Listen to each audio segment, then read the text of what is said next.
안녕하세요. 오늘도 사연살롱을 찾아주셔서 감사합니다. 남양주에 살고 있는 30대 여성이에요. 제가 이렇게 사연을 보내게 된 건 바로 저희 엄마 때문이에요. 저에겐 엄마가 둘이 있어요. 저를 낳아준 엄마와 저를 키워준 엄마. 바로 제 이모죠. 낳아준 엄마에 대한 기억은 없어요. 제가 4살이 되던 해 엄마는 절 시설에 버리고 떠났거든요. 동대문 시장에서 우리 도매업을 하던 아빠가 사업 실패의 충격으로 세상을 떠나시자 엄마는 혼자 절 키우셨대요. 하지만 생활고에 시달리다 결국 절 시설에 맡기셨죠. 뒤늦게 그 사실을 안 이모가 시설로 절 찾으러 오셨고 그날부터 지금까지 전 이모와 함께 살고 있어요. 이모는 절 키우시느라 결혼도 안 하고 사신 거예요. 조카인 저 때문에 자신의 인생을 희생하신 거죠. 그래서일까요? 철이 들 무렵부터 전 내 인생에 결혼은 없다는 생각으로 살아왔어요. 이모가 날 위해 희생했던 것처럼 저 역시 이모를 모시고 살 생각으로요. 평생 저만 바라보고 사신 이모를 두고 내 행복만을 찾아 남들처럼 가정을 이루고 사는 건 너무 이기적인 행동 같았거든요. 주변에선 결혼을 해서 이모를 모시고 살면 되지 않냐고 하는데 그게 어디 쉽나요? 장인 장모 모시고 사는 것도 싫다고 하는 판에 이모를 모시고 살자고 하면 어떤 남자가 그러자고 하겠어요. 그래서 일찌감치 마음을 비우고 결혼은 포기한 거죠. 그랬는데 정원아, 우리가 이모님 모시고 살자. 너한텐 엄마나 마찬가지인데 우리가 모시고 사는 게 맞는 것 같아. 기대도 안 하고 있었는데 남친이 먼저 얘기를 꺼내더라고요. 처음엔 빈말인 줄 알았어요. 말은 그렇게 했지만 본격적으로 결혼 이야기가 나오는 시점이 되면 언제 그랬냐는 듯 발뺌할 거라고 생각했죠. 지금까지 만났던 남자들처럼요. 그런데 1년, 2년, 4년이란 시간이 흘러 결혼 이야기가 나오는 시점이 됐음에도 남친은 전에 했던 약속 그대로 변함이 없더라고요. 그래서 저도 욕심을 내게 됐어요. 이 남자를 놓치고 싶지 않다고요. 그래서 용기를 내어 남친 부모님을 찾아뵙고 결혼 승낙을 받기로 했어요. 물론 이모를 모시고 살겠다는 얘기도 함께요. 예비 시아버님께서는 제 상황을 끝까지 들으시곤 결혼은 찬성이나 이모를 모시고 사는 문제는 조금 더 생각해보자고 하셨어요. 처음부터 쉽게 승낙받긴 힘들 거라고 생각했기에 우린 일단 기다리기로 했어요. 그리곤 남친 어머님께서 차려주신 저녁을 먹고 돌아왔죠. 어머님께선 아버님 눈치만 보실 뿐 우리 결혼에 대해 아무 말씀도 안 하셨어요. 그래서 전 무언의 승낙이라고 생각했고요. 이모는 예비 시부모님이 결혼을 승낙하셨다는 얘기를 듣고 무척 좋아하셨어요. 나이가 찼는데도 도통 결혼할 생각을 안 하는 절 보고 내심 그동안 걱정이 많으셨던 모양이에요. 10년 묵은 채증이 확 내려가는 기분이라고 하셨죠. 일찌감치 남친을 조카 사이로 점찍었던 이모는 날짜부터 잡아야 한다며 싱글벙글이셨어요. 그렇게 순조롭게 결혼 준비가 진행되던 어느 날 낯선 번호로 전화가 걸려왔어요. 어머님이었습니다. 할 얘기가 있으시다며 저희 회사 쪽으로 오시겠다고 하시더군요. 그래서 어머님께 점심을 대접할 생각으로 회사 근처 한정식집에서 뵙자고 말씀드렸어요. 그랬더니 그럴 필요 없다시며 카페에서 보자고 하셨죠. 그때까지만 해도 저에게 부담 주기 싫어서 그러신가 보다 생각했어요. 하지만 그건 제 착각이었죠. 약속 장소에 도착해보니 먼저 와 계셨어요. 근데 전에 배웠던 것과는 인상이 많이 달라 보이더라고요. 꽤 순정적이고 조용한 성격으로 봤었는데 완전 반대더라고요. 화장도 그렇고 차림새도 꽤 과감한 편이시고 무엇보다 저를 대하시는 눈빛이나 표정이 완전 달랐어요. 마치 더러운 벌레라도 본 표정으로 시종일관 인상을 쓴 채 한숨을 쉬셨죠. 단도직입적으로 얘기할게. 잘 들어. 나 니들 결혼 반대야. 그러니까 이쯤에서 마음 고쳐먹고 내 아들한테서 떨어져. 네? 아니 그게 무슨 말씀이세요? 지금까지 아무 말씀 없으시다가 혹시 제가 무슨 실수라도 했나요? 그런 거라면 제가 사과드릴게요. 전 그동안 혹시라도 내가 실수한 게 있나 생각했어요. 그런데 실수? 그래, 실수라고 하면 실수겠네. 네가 감히 내 아들을 탐낸 거. 실수라면 실수지. 그러니까 이쯤에서 마음 접어. 그럼 나도 너한테 얼굴 붉힐 일 없으니까. 전 그렇게는 못하겠다고 말씀드렸어요. 그랬더니 갑자기 표정이 확 변하시곤 애미애비도 없이 잘한 주제에 어디 언감생심 내 아들 놈 봐? 기가 막혀서. 그 주제에 지 이모까지 끼고 살겠다고? 누가 근본 없이 잘한 애 아니랄까봐 아주 뻔뻔하게가 그지없어. 얘, 내가 너 같은 애 주려고 지금껏 금이야 오기야 내 아들 키웠는 줄 알아? 누울 자리를 보고 다리를 뻗어야지. 이게 어디서? 암튼 난 경고했어. 앞으로도 내 아들 주위에서 얼짱거리면 나 너 가만 안 둬. 알았어? 어머님은 제 얘긴 듣지도 않은 채 본인이 할 말만 끝내곤 가버리셨죠. 순식간에 벌어진 일이라 전 어안이 벙벙했어요.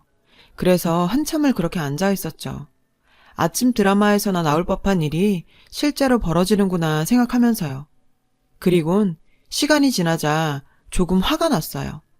나와 내 부모님을 무시하는 말을 듣고도 아무 말도 못하고 당하기만 했던 제가 너무 한심하게 느껴졌고 이런 말을 서슴지 않고 하는 어머님이 야속하고 미웠어요.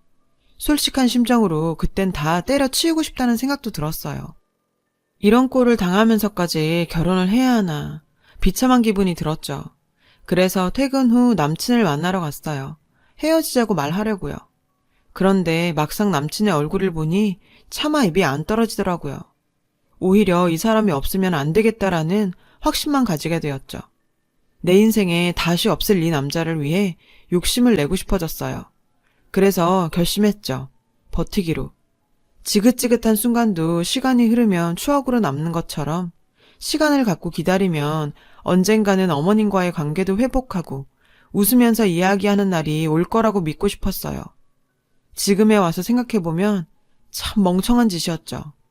그 후에도 어머님은 저를 따로 불러 협박을 하거나 남친과 아버님 몰래 제게 히스테리를 부리곤 하셨어요. 그럴 때마다 전 미련한 곰처럼 무던하게 욕받이 노릇을 했죠. 듣다 보면 내성이 생길 거라 생각했는데 어머님한테 무시당하고 막말을 들을 때마다 가슴에 상처가 남더라고요. 그래서 이젠 정말 한계다 싶어 포기하려고 했죠. 그런데 제가 덜컥 임신을 해버린 거예요. 이젠 정말 빼도 박도 못하게 된 거죠. 이모는 제 임신 소식에 내심 걱정이 되는 모양이셨어요. 안 그래도 부모 없이 자란 처지에 혹여 함부로 몸 간수해서 애까지 뱉다는 얘기를 들을까봐 걱정하셨던 거죠. 그래서 남친한테 시부모님들께는 일단 비밀로 하자고 했어요. 남친도 그러자 했고요. 아이 때문에라도 서둘러 식을 올려야 해서 예식장을 구하는데 애를 좀 먹었어요. 예식 당일 배가 불러있을 걸 대비해 드레스 역시 배를 가릴 수 있는 디자인으로 고르다 보니 솔직히 마음에 썩 들지 않는 걸로 고르게 됐고요. 하지만 어쩌겠어요. 일단은 발등에 떨어진 불부터 꺼야 하는 걸. 그래도 저도 사람인지라 일생에 한 번뿐인 결혼식을 이렇게 치르게 돼서 기분이 상하더라고요. 그래서 남친한테 짜증을 많이 냈죠. 하지만 남친은 제가 내뱉는 짜증을 말없이 받아줬어요. 그리고 어느 날이던가 늦은 밤 남친이 술에 취해 우리 집에 찾아왔더라고요. 그리곤 살짝 풀린 눈으로 자기 인생 내력을 이야기하더군요. 사실 우리 엄마 말이야. 내 친엄마 아니야. 나 유치원 때 두 분 재혼하셨어. 피 한 방울 안 섞였는데도 나한테 참 잘해주셨지. 아버지가 날 나무랄 때도 엄마 늘 내 편이 돼주셨으니까. 근데 이상하게도 그러면 그럴수록 난 더 거리감이 느껴지더라. 차라리 내가 잘못했을 때 혼도 내고 매도 드셨다면 더 가깝게 느껴졌을지도 몰라. 그래서 난 내 자식만큼은 내가 느꼈던 이런 기분을 느끼지 않고 살았으면 좋겠어. 뜻밖이었어요. 남친한테 이런 과거가 있을 줄은 정말 몰랐거든요. 그도 그럴 것이 시어머님께서 제가 자라온 환경에 대해 막말까지 서슴지 않으신 분이잖아요. 남친의 고백이 더 놀랍게 느껴졌어요. 그리고 한편으론 남친도 저처럼 평범하지 않은 가정 환경 속에서 자랐기 때문에 이모를 향한 제 마음을 잘 알아주는지도 모르겠다는 생각도 했죠. 둘 다 상처가 있는 사람들이니까 오히려 더 서로에게 의지하며 살 수 있을 것 같았어요.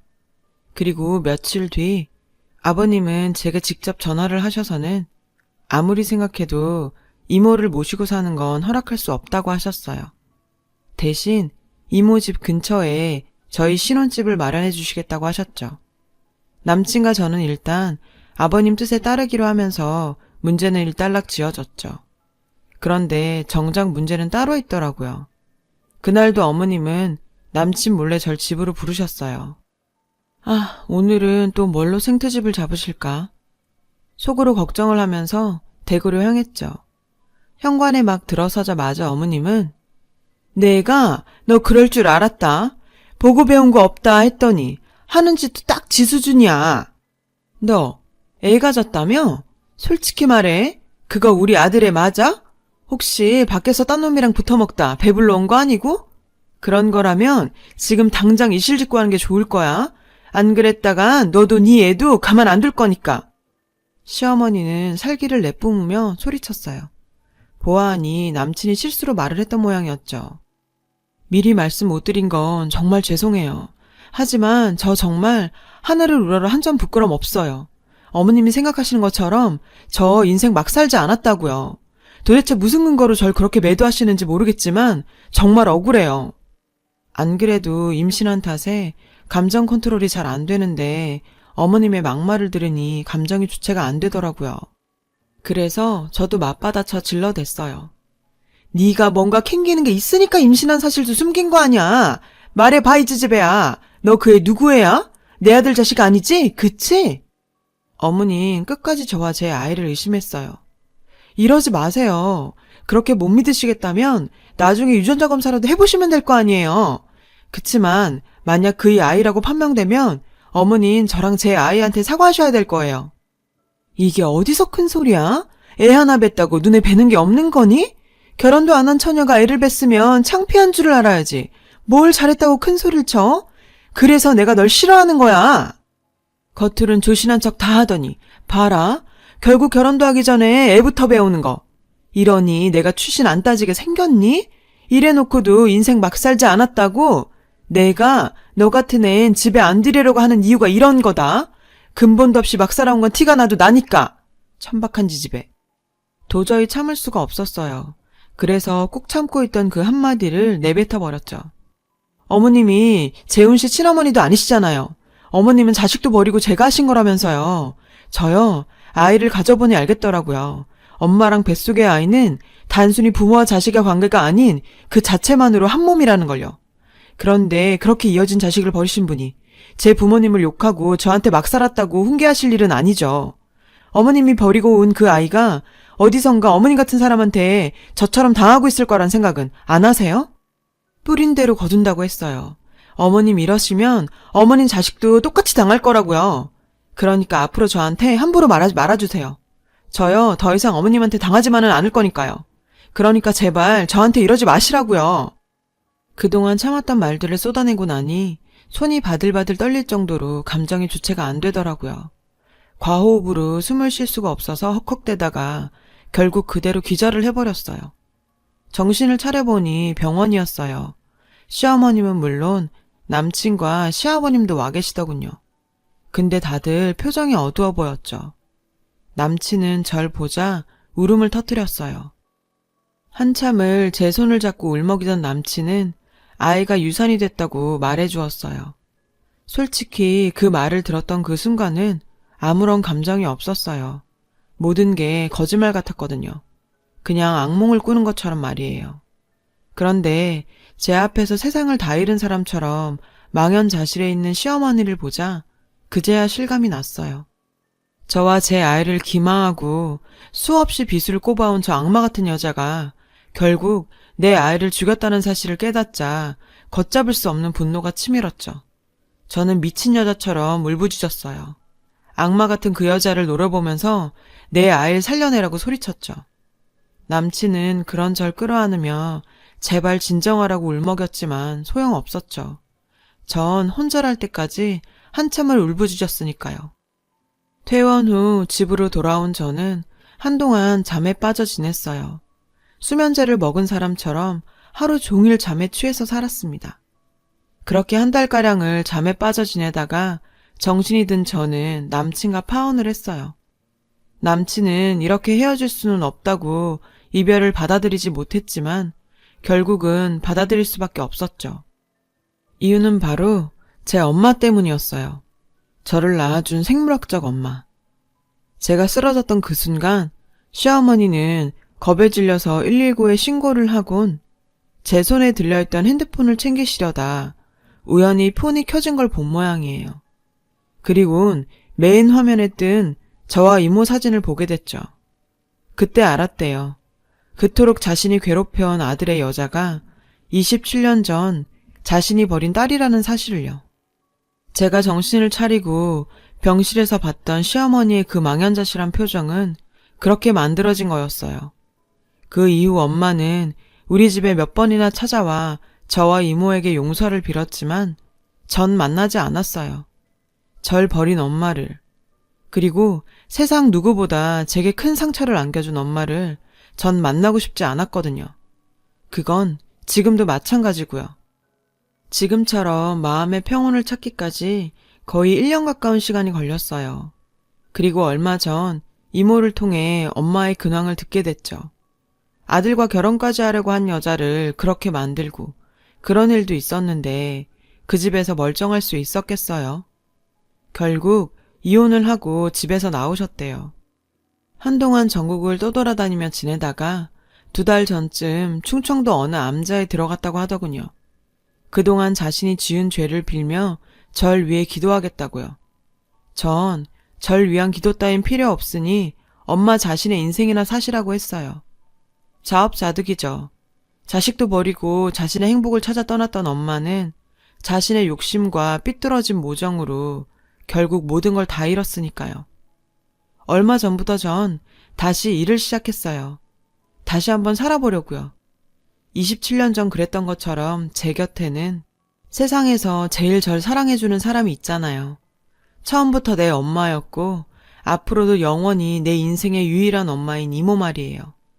이모, 아니 엄마, 내가 더 잘하고 살게요. 고맙고 사랑해요. 지금까지 제 긴 사연을 들어주셔서 감사합니다. 여러분, 사연 댓글에 응원과 현명한 조언 부탁드려요. 좋아요와 구독은 저에게 큰 힘이 됩니다. 오늘도 좋은 일 가득하세요.